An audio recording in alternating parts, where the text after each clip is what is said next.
Dr. Sanjay, my fiancé is facing ED problems since past 3 years. Can you give me some advice to it?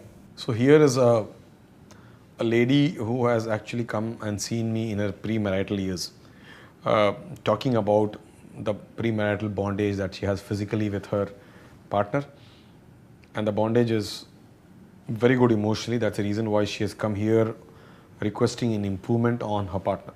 Her partner hasn't come. Obviously, there's a possibility the partner is resisting a treatment, or a partner is not aware of the problem that this lady is going through in the capability that he has. He thinks that's normal. Or third thing is, she wants to help him out, or she wants to know whether this man will be capable enough for my future.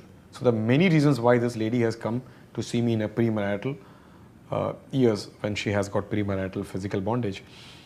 I think it's important for me to tell her that one needs to look at the male too, and it's very important that we are treating a male phenomenon, erectile dysfunction. We need the male in front.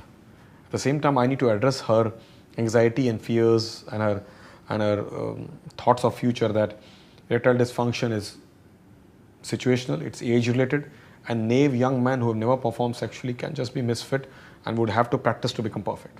So if this gentleman doesn't know how to perform, or is performing at inadequate levels, or his erections are not capable enough, or he loses his erections very fast, or he's got a premature ejaculation, all needs to be discussed.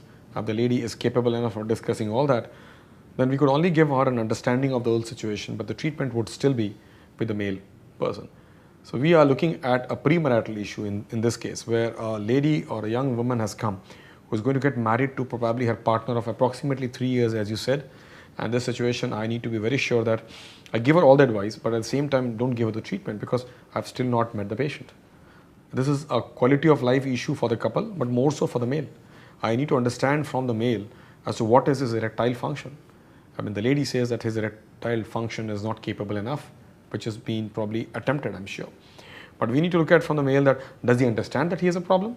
Does he understand that his partner has a problem with the erectile function that he has? What are the ways that he has tried to improve himself, and what are the ways we could get involved with him and the couple? So it's a different kind of a story altogether, where we get women coming up in their premarital or in their early marital years and say that my capable partner, or my partner who was capable before, doesn't look the same now, or I have got a fiancé who doesn't look like sexually capable. So how do I move ahead? So I think it's a large gamut. Probably we need to look at on this. And as I told you, the male phenomena has to be treated with the male in front. That she has come, I would give her all the advice, pitch in to build her a confidence on this, to bring the gentleman to our clinic. Need to know why has he not come, or she has come to seek advice and help him. It's always nice to have the couple together.